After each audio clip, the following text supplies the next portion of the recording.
There are four key championships being competed for in the MotoGP class, these being the Manufacturer or Constructors Championship, the Riders Championship, the Teams Championship, and the Independent Teams Championship.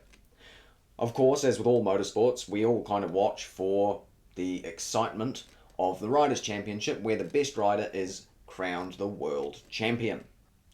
The world champion at the end of the season is the rider with the most points, with points being handed out for each race. 25 for a win, 20 for second, 15 for third, 13 for fourth, 11 for fifth, and then it goes down 1 point for each point scoring position, down to 15th, which is the last point scoring position, collecting just 1 point.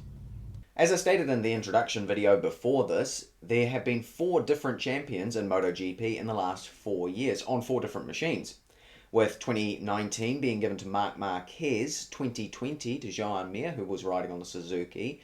In 2021, we had Fabio Quartararo on the Yamaha M1, and last year, Pecco Bagnaia on the Ducati. So this year's Riders' Championship is once again going to be very exciting as we get a mix of all these very talented riders, plus a few others, of course, looking to win another title, or even their first title, in the case of some of the young guys coming through. Next up, we have the Teams Championship, and the way this works is really easy.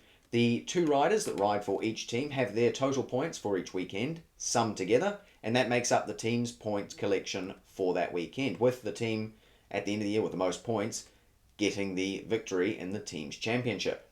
Then there's the Independent Teams Championship, and the way this works, again, is the same, except it removes all those factory teams. So factory Ducati, factory Honda, so on and so forth, all get removed, and it just leaves the satellite teams. These are the independently run teams that don't have direct backing from the manufacturer of the bike.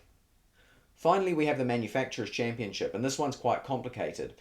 Satellite teams or independent teams lease their bikes from manufacturers, from factories. So what this championship does is it looks at the independent teams and the factory teams all together, treating them as one big team all riding on the same bike. So for example, Ducati has 8 riders despite there only being 2 riders in their factory team or privately owned team. And it looks at the total results for all of those riders and finds the best one, and those points, should I say, given to that rider who got the best result in a specific event are given to the manufacturer. So for example, going with Ducati again, if a Ducati rider finishes in first, Ducati as a manufacturer in the Manufacturers Championship are given 25 points, but the rest of the riders are ignored. And the same would happen if their best finishing rider finished in 15th. Then they would only get 1 point and the rest of the riders would be ignored again. It's just the best riders' points for that specific event are given to the manufacturer. Okay, with all of that covered, let's take a look at the calendar in 2023 and all the races that we'll see happening this season.